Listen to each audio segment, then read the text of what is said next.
Назарбаев орнынан атып тұрып орыс тілінде ұрысып берді. Ол орташа бойлы, бала күннен спортпен айналысқан жігіт. Қолын көтере беріп еді, мен ұстап қалдым. Ельцинді ұрып жібермесін дедім. Бұл менің емес. Дәл сол кезде Грузияның бұрынғы премьер-министр болған Тенгиз Сигуаның сөздері болатын. Әңгімені бастамас бұрын айтып өтейін.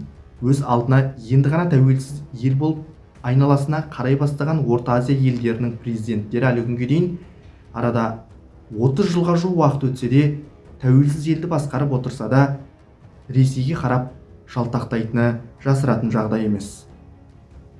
Ал бұл оқиға, яғни сол кезде Ресейді басқарып тұрған Ельциннің өзін ұрып жібермек болған Назарбаевтың оқиғасы 1992 жылы Ташкентте болған еді. Былай қарасаңыз, әлемге әйгілі қылышынан қан тамған КСРО-ның тарағанына бірнеше жыл ғана болған.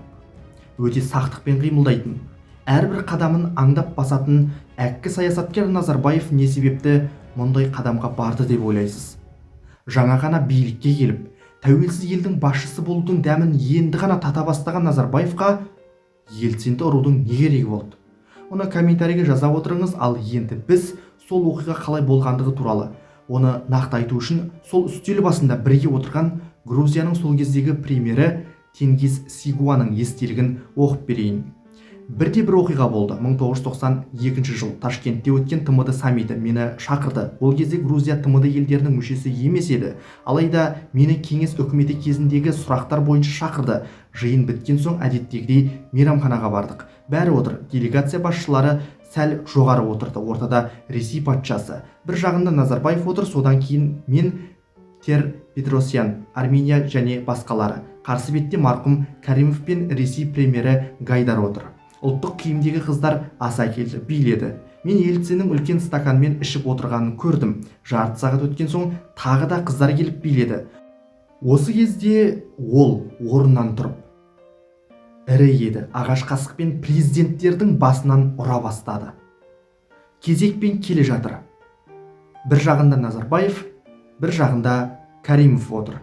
Мен және басқалары да осы сәтті көрді. Тіпті Гайдардың түрі әлі есімде. Не керек? Кезек келген кезде Назарбаев орнынан атып тұрып, орыс тілінде ұрысып берді. Ол орташа бойлы, бала күннен спортпен айналысқан жігіт.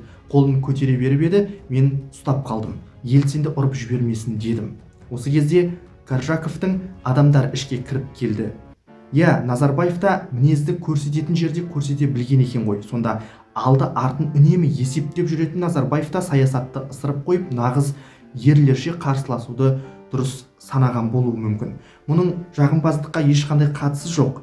Тек Назарбаевтың Ельциннің алдында осындай мінез көрсетіп, тіпті ұрып жіберуге дейін дайын болғандығын бұрын соңды естімеген екенмін. Ал сіз бұл тарихты естіп көрдіңіз бе? Мұны мен ойдан шығарған жоқпын.